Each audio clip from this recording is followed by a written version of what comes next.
suis un insoumis et qui ai redonné à la Marseillaise son sens initial. Et je vous demanderai de la chanter avec moi.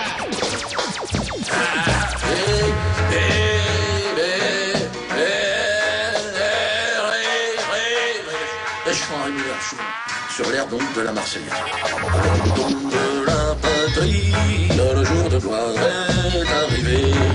Contre nous de la tyrannie, l'étendard de Miquel est levé. L'étendard de Miquel est levé. Entendez-vous dans nos campagnes le rire des moutons libérés qui viennent jusqu'à l'Élysée. Vous glissez une queue d'épaulée. En garde à rien. Nos félicitations aux philosophes et à la comédienne Bernard-Henri Lévy et Ariel Dombasle se sont mariés à la mairie de Saint-Paul-de-Vence. De ce qui me paraît effectivement la question centrale là-dedans, le mal, et plus précisément, parce que c'est pas le mal, c'est le diable. Puisque Jésus lui dit, Jésus parle de Satan, il dit que Satan est entré en lui. Qu'est-ce que Satan? Ce sont les apôtres qui disent ça. Jésus ne le dit jamais. Bon, alors non, il dit l'un d'entre vous, l'un de vous est un démon. L'un de vous est un démon. Qu'est-ce que c'est que Satan? Et qu'est-ce que ça veut dire dans la configuration de l'époque? Qu'est-ce que ça veut dire pour un apôtre judéo-chrétien de cette époque-là? Satan, c'est Lucifer. Satan, c'est le porteur de lumière. Satan, c'est celui qui a donné aux hommes les arts et les lettres que Dieu avait tenus enfermés sous sept sceaux, sous des sceaux.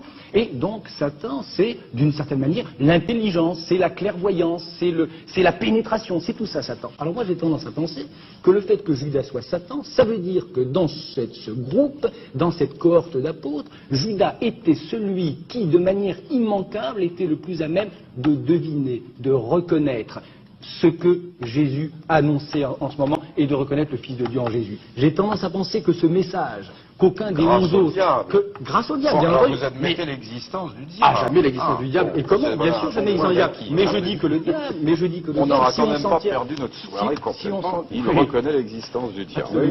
Pourquoi c'est pour vous j'ai toujours important? Ah bon, ça me paraît essentiel. Pourquoi? Parce que c'est la face cachée de Dieu? Non, de Bernard-Henri. Ah bon? Oui. Donc, c'est que, oui, c'est ça, c'est que justement, à cause de cette identification à Satan, moi j'ai tendance à penser que Judas était celui qui avait le mieux entendu et le mieux reconnu, qui était capable de reconnaître à des kilomètres cette identité nouvelle de ce nouveau Messie qui n'a pas grand-chose à voir au Messie ancien. Les autres apôtres, ils l'appellent le fils de David. Fils de David, ça n'a aucun sens pour le Christ, j'imagine. Judas était celui qui avait deviné en lui et derrière le fils de David ce nouveau Messie, ce fils de Dieu, ce fils de l'homme, comme il l'appelle aux chrétiens. C'est que moi je pense qu'il est urgent, on parle de réhabiliter Boukharine ici ou là, je pense qu'il est urgent de réhabiliter Judas. Voilà ce que je voudrais que vous compreniez. Et qui est que Judas était celui, non, qui n'a pas changé du tout, que Judas était, en raison même de la présence de Satan en lui, c'est-à-dire de cette puissance de lumière et d'intelligence, le seul probablement à croire ce que les 11 autres apôtres se contentaient de savoir, et encore savoir pas tout le temps. Jamais l'existence du diable. Et comment? Bien sûr, jamais l'existence du diable. Mais je dis que